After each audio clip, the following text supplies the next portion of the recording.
യേശുമിശിഹായ്ക്ക് സ്തുതിയായിരിക്കട്ടെ.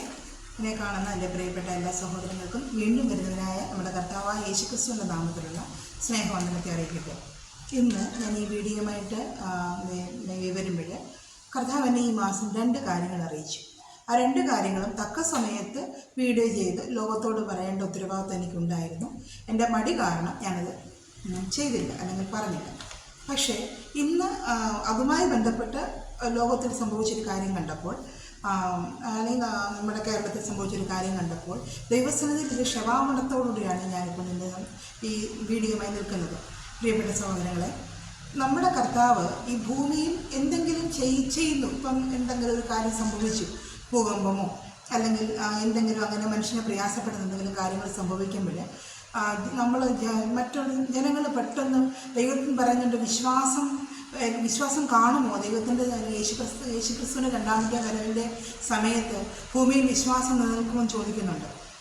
അപ്പം നമുക്കറിയാം, നല്ല തീഷ്ണത നിൽക്കുന്ന ചില സഹോദരങ്ങളൊക്കെ പറയും, എന്നാൽ അപ്പം യേശു ഇത് ചെയ്യാതിരുന്നാൽ മതിയായിരുന്നല്ലോ, യേശു എന്തിനാണ് അങ്ങനെ ചെയ്തത് എന്ന് ചോദിക്കാറുണ്ട്. പക്ഷേ ഈ ദിവസങ്ങളിൽ കർത്താവിൻ്റെ 2ാമത്തെ വരവുമായി ബന്ധപ്പെട്ട് ഭൂമിയിൽ സംഭവിക്കണം എന്ന് പിതാവാം ദൈവം കരുതി വച്ചിരിക്കുന്ന, സംഭവിക്കേണ്ടത് സംഭവിക്കുക തന്നെ ചെയ്യും. പക്ഷേ ഞാനിപ്പോൾ ചെയ്യുന്ന ഈ വീഡിയോയുടെ അടിസ്ഥാനം എന്താണെന്ന് ചോദിച്ചാൽ, എന്താണ് പറയാൻ ഉദ്ദേശിക്കുന്നത് ചോദിച്ചാൽ, ദൈവം ഭൂമിയിൽ നമ്മളെ അറിയിക്കാതെ ഒന്നും ചെയ്യുന്നില്ല എന്നുള്ളതാണ്. ദൈവം ഭൂമിയിൽ ഒരാളോടെങ്കിലും ഇത് പറയാതെ ദൈവം ചെയ്യത്തില്ല എന്നുള്ളതാണ്. ഞാൻ ഈ മാസം സെപ്റ്റംബർ മാസം 8-ാം തീയതി കർത്താവ് എനിക്കൊരു കാഴ്ച കാണിച്ചു തന്നു. ആ കാഴ്ചയിൽ എനിക്ക് അത് എന്നെ ഭയപ്പെടുത്തുന്ന ഒരു കാഴ്ചയോടെയായിരുന്നു. ഞാനത് കണ്ട കാഴ്ച ഇങ്ങനെയാണ്: ആകാശവും ഭൂമിയും, ആകാശം തൊട്ട് ഭൂമി വരെ ഒരു കറുത്തിരണ്ട മേഘം അതിങ്ങനെ ഇറങ്ങി എൻ്റെ വലതും ഇടതും. അപ്പം എനിക്ക് തോന്നുന്നത് വലത് ഉള്ള സ്ഥലവും ഇടത് ഉള്ള സ്ഥലവും, ഈ 2 സ്ഥലങ്ങളെ ഇത് ബാധിക്കും എന്നുള്ളതാണെന്ന് എനിക്ക് അന്നേരം മനസ്സിലായി. ആ സമയങ്ങളിൽ ആ കറുത്തിരണ്ട് ആകാശം ഇറങ്ങി വന്ന് ആ കറുത്തിരണ്ട് മേഘത്തെ ആ മേഘത്തെ കണ്ടപ്പോൾ എനിക്ക് ഭയമുണ്ടാകുകയും ചെയ്തു.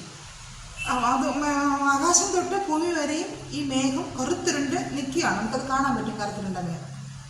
ഒരു അല്പനേരത്തെ ആ കാഴ്ചയ്ക്ക് ശേഷം ആ മേഘം മാറിപ്പോവുകയും ഒരു പിങ്ക് നിറത്തിലുള്ള ആകാശത്തിലൊരു വെളിച്ചം വരികയും പിന്നീട് എല്ലാം സാധാരണയായി മാറുകയും ചെയ്യുന്നതായി കണ്ടു.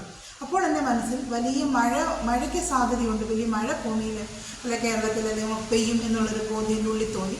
പിന്നെ മറ്റെന്തോ കർത്താവ് സംസാരിക്കുവാണെന്ന് മനസ്സിലായി.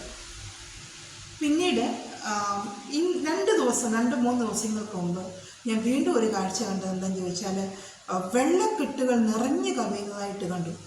അത് തോട്, പിന്നെ അല്ലെങ്കിൽ ചില ആറുകൾ, അങ്ങനെയൊക്കെയുള്ളത് നിറഞ്ഞു കവിഞ്ഞ് റോഡിലേക്ക് വരികയും മനുഷ്യർ നടക്കുമ്പോൾ റോഡ് ഏതാണ്, വെള്ളക്കെട്ട് ഏതാണെന്ന് അറിയുന്നില്ല.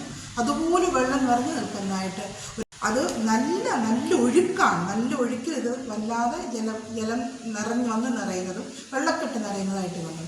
അതെൻ്റെ മനസ്സിൽ എന്നെ ഇങ്ങനെ പ്രയാസപ്പെടുത്തിയ മൃതമേ, ഇങ്ങനെ വലിയ മഴ വരാനും ഇതിങ്ങനെ സംഭവിക്കാനൊക്കെ ആണോ എന്നൊരു ചിന്ത ഉള്ളിൽ തോന്നി. എന്നാൽ ദൈവത്തിനത് വരുത്താതിരുന്നുകൂടെ എന്ന് നമ്മൾ ചോദിക്കുമ്പോൾ അങ്ങനെയല്ല, ഇത് സംഭവിക്കാൻ പോകുന്നു. അപ്പോൾ അത് ദൈവം ഒരാളെ അറിയിച്ചു എന്നുള്ളതാണ് അതിന് സത്യം. ഇന്ന് ഞാൻ തിരുവനന്തപുരവുമായിട്ട് ബന്ധപ്പെട്ട ഒരു ന്യൂസ് കണ്ടപ്പോൾ കർത്താവ് എന്നെ എങ്ങനെ കാണിച്ചോ അതുപോലെ ആ വെള്ളക്കെട്ടും ആ ജനങ്ങൾ ബുദ്ധിമുട്ടുന്നതും ജനങ്ങൾ നടന്നു പോകുന്നതും ഒക്കെ അത് കാണാനിടയായി. പെട്ടെന്നാണ് അപ്പോൾ എൻ്റെ മനസ്സിലൊരു ബോധ്യം, എന്നെ യേശു അറിയിച്ചതാണല്ലോ. കർത്താവ് എന്തെങ്കിലും ചെറുതോ വലുതോ എന്തുമാകട്ടെ, കർത്താവ് നമ്മളെ അറിയിക്കുന്നത് ലോകത്തോട് പറയാൻ. ഒരു പക്ഷേ ഞാനിത് ഈ ദിവസങ്ങളിൽ എൻ്റെ മകളോട്, എൻ്റെ ഭർത്താവിനോട്, എൻ്റെ വീട്ടിലുള്ളവരോടൊക്കെ ഞാൻ പറയുന്നുണ്ട്. പക്ഷേ ഇപ്പം തിരുവനന്തപുരത്തോ എറണാകുളത്തോ എനിക്കറിയാത്ത സഹോദരങ്ങളുണ്ടല്ലോ, അവരോട് അറിയിക്കാനായിട്ട് ഞാൻ ഈ യൂട്യൂബ് മീഡിയ ഉപയോഗിക്കുകയാണ്. അവരോടിത് അറിയിക്കാൻ കർത്താവ് എന്നെ ഏൽപ്പിച്ചതാണെങ്കിൽ ഞാനത് പറയുക എന്നുള്ളത് എൻ്റെ ഉത്തരവാദിത്തമാണ്. സുവിശേഷം ലോകമൊന്നും പ്രഘോഷിക്കപ്പെടണമെന്ന് കർത്താവിൻ്റെ യേശുക്രിസ്തുവിൻ്റെ 2ാമത്തെ വരവിന് മുൻപായി സംഭവിക്കേണ്ടതാണെന്ന് ദൈവം തന്നെ പറഞ്ഞിരിക്കുന്നതാണ്. നമ്മൾ യുദ്ധശ്രുതികളെക്കുറിച്ച് കേൾക്കുമെന്നും അതുപോലെ ആർക്കും പിടിച്ചു നിൽക്കാൻ പറ്റാത്ത രീതിയിലുള്ള രോഗങ്ങളും രോഗപീഠകളൊക്കെ ഉണ്ടാകുമെന്നും അതൊക്കെ പെട്ടെന്ന് മാറിപ്പോകുന്നെങ്കിൽ തന്നെ വൃതന്മാർ നിമിത്തമാണ് ആ നാളുകൾ ചുരുങ്ങുന്നതെന്നൊക്കെ ദൈവത്തിൻ്റെ വചനമാണ്. ഇപ്പോൾ ഇസ്രായേലിൽ നമ്മൾ പല ന്യൂസുകൾ കേൾക്കുന്നുണ്ട്. ഇസ്രായേലുമായിട്ട് ബന്ധപ്പെട്ട് നമ്മൾ പലതും കേൾക്കുന്നു. ഈ ദിവസങ്ങളിൽ അവിടെ പല കാര്യങ്ങൾ സംഭവിച്ചു കൊണ്ടിരിക്കുന്നു. ഇതെല്ലാം വിളിച്ചു വന്നത് യേശു കർത്താവിൻ്റെ 2ാമത്തെ വരവിനെക്കുറിച്ചാണ്. പ്രിയപ്പെട്ട സഹോദരങ്ങളെ, കർത്താവിൻ്റെ രണ്ടാമത്തെ വരവിനായിട്ട് നമുക്ക് ഒരുങ്ങാം.